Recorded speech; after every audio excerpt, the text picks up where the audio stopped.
नमस्कार दोस्तों, physical science ने अपनी खोज और आविष्कारों से मानव जीवन को बेहद सुविधाजनक बनाया, लेकिन यह जीवन के सबसे प्राइमरी एलिमेंट, सबसे आधारभूत तत्व मानव चेतना यानी ह्यूमन कॉन्शियसनेस को लेकर अनभिज्ञ है और अनिश्चित है। यानी इतना कुछ जानने समझने वाला सेक्टर इस जानने समझने वाले तत्व को ही नहीं जानता। इसका मतलब यह नहीं है कि इस दिशा में प्रयास नहीं किया गया। मनोविज्ञान, कॉग्निटिव साइंस और न्यूरोसाइंस ने इस दिशा में बहुत प्रयास किया, लेकिन ये ज्यादा से ज्यादा दिमाग और कॉन्शियसनेस के बीच एक कोरिलेशन यानी सहसंबंध का ही पता लगा पाए हैं।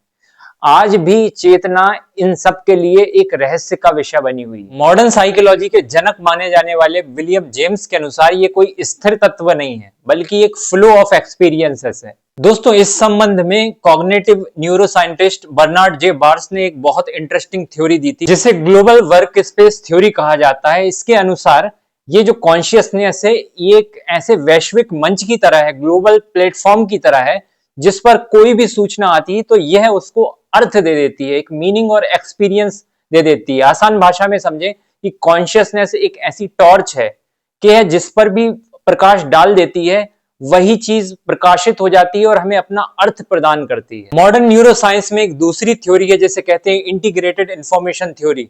इसके अनुसार जब मस्तिष्क के विभिन्न हिस्से आपस में कम्युनिकेट करते हैं, संवाद करते हैं, तब यह कॉन्शियसनेस पैदा होती है। लेकिन फिर सवाल उठता है कि जब व्यक्ति का ब्रेन बिल्कुल काम नहीं कर रहा होता, कोई कोमा में चला जाता है, किसी को नियर डेथ एक्सपीरियंसेस होते हैं, किसी को एनेस्थीसिया दिया जाता है, तब ये चेतना कहां जाती है?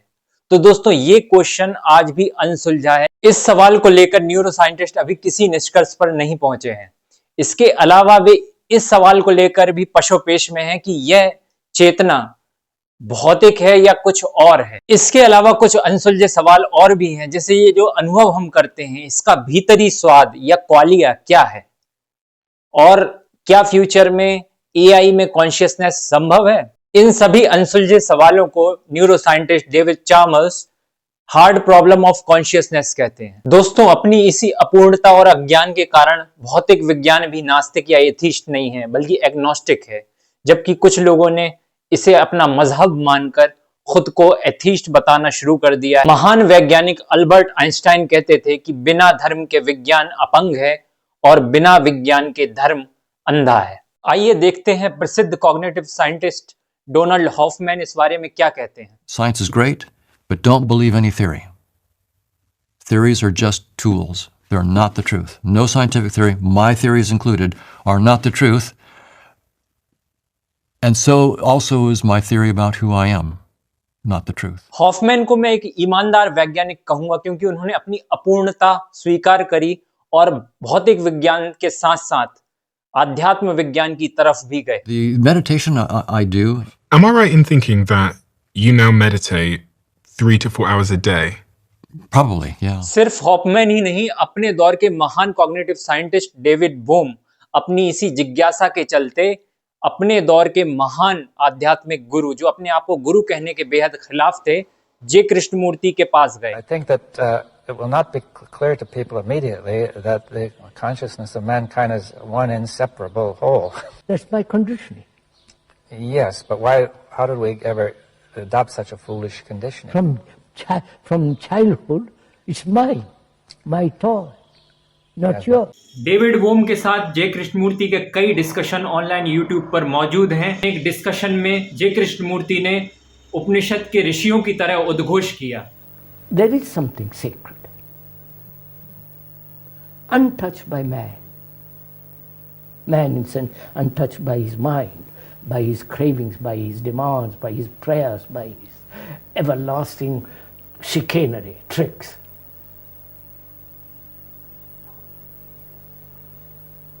And that may be the origin of everything.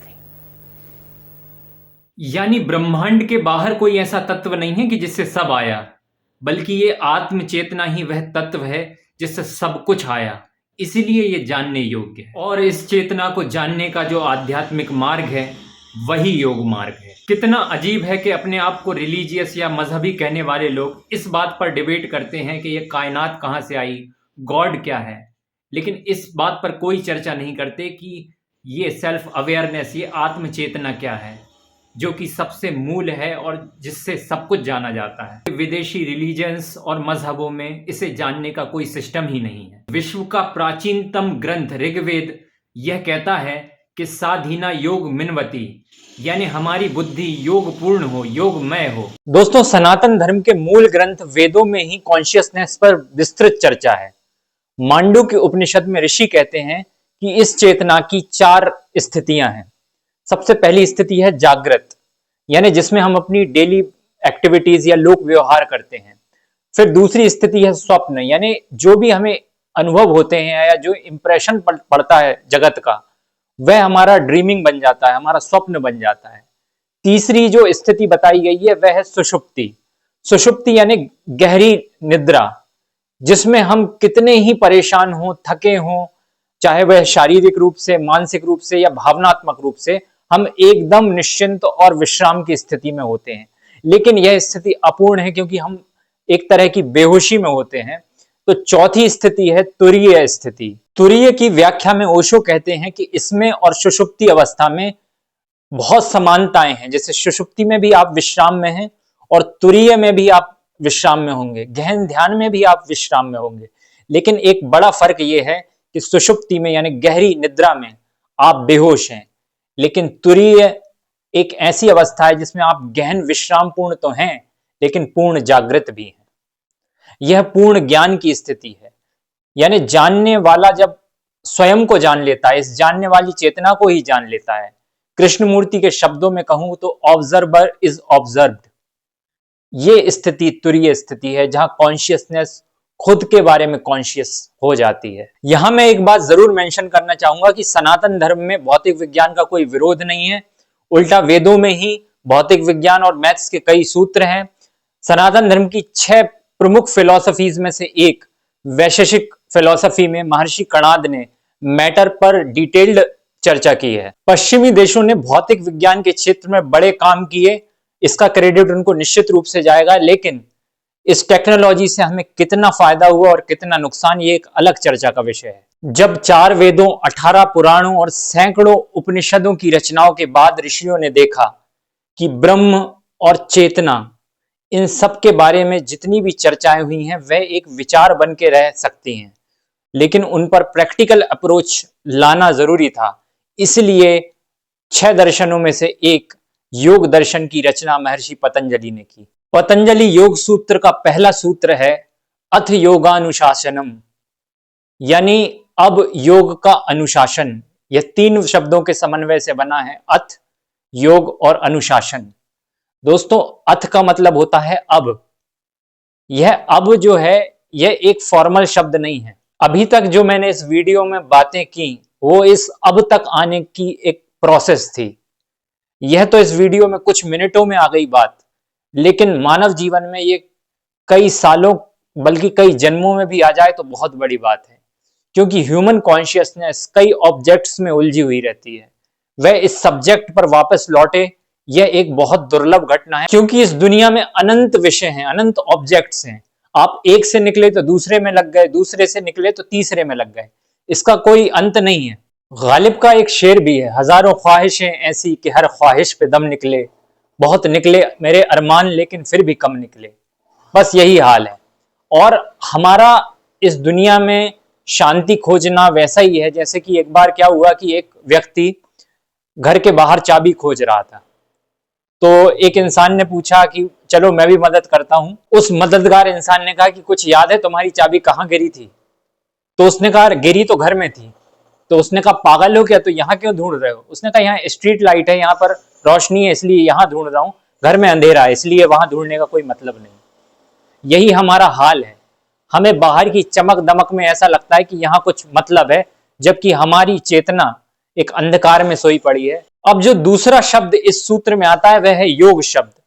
योग शब्द के मायने है जोड़ना, तो वह विज्ञान जो हमें स्वयं से जोड़ देता है। और तीसरा शब्द है अनुशासन। अभी तक जितने भी दर्शन थे उनके पहले जिज्ञासा थी, जैसे कि बादरायण व्यास का ब्रह्म सूत्र। वेदांत के इस ग्रंथ की शुरुआत होती है ब्रह्म की जिज्ञासा से। अथा तो ब्रह्म जिज्ञासा। पूर्व मीमांसा दर्शन में महर्षि जैमिनी कहते हैं अथा तो धर्म जिज्ञासा, अब धर्म की जिज्ञासा। भक्ति सूत्र में ऋषि कहते हैं अथा तो भक्ति जिज्ञासा। लेकिन योग ऐसा दर्शन है जिसमें जिज्ञासा नहीं है, जिसमें अनुशासन है। अथ योग अनुशासनम, यानी अब योग का कायदा, डिसिप्लिन, एक प्रोसेस शुरू होती है। दोस्तों, एक सवाल आ सकता है कि आज के दौर में इसकी क्या उपयोगिता, क्योंकि साइंस की भाषा से हम बहुत उपयोगितावादी भाषा सीख गए हैं, लेकिन इस जीवन की सबसे सुंदर चीजें उपयोगितावाद से बहुत ऊपर हैं। जैसे कला, नो डाउट कि एंटरटेनमेंट इंडस्ट्री ने कला का बहुत उपयोग किया, लेकिन एक सच्चा कलाकार उपयोगितावाद से बहुत बाहर रहता है, चाहे वह एक अभिनेता हो, चाहे गायक हो, चाहे पेंटर हो। इसमें कोई फॉर्मल एजुकेशन का बहुत बड़ा रोल नहीं है। तो जो आध्यात्म है, जो योग है, यह कलाओं की भी कला है, क्योंकि यह जीवन के सबसे आधारभूत तत्व, चेतना को जानने की प्रक्रिया है। और इस आध्यात्म विज्ञान की सबसे बड़ी खूबसूरती और सबसे बड़ी समस्या एक ही है कि इसे बाहर किसी प्रयोगशाला की तरह सिद्ध नहीं किया जा सकता, और इसीलिए इसे करप्ट भी नहीं किया जा सकता, क्योंकि भौतिक विज्ञान ने जिस जिस चीज को जान लिया उसी को करप्ट कर दिया, इस प्रकृति को करप्ट कर दिया। लेकिन आध्यात्म विज्ञान अभी तक भौतिक विज्ञान से अनछुआ है, यही इसकी सबसे बड़ी सुंदरता भी है। लेकिन इसकी प्रयोगशाला आप ही हैं, आप ही इस प्रोसेस से गुजरते हैं और आप ही इसके अनुभव को जान पाते हैं। आप चाहकर भी दूसरे को इसके बारे में कुछ सिद्ध नहीं कर सकते। हाँ, ऋषियों के वचन से, आपके सूत्रों से सामने वाला किसी स्थिति तक पहुंच जाए तो वह एक अलग बात है, और बहुत दुर्लभ भी।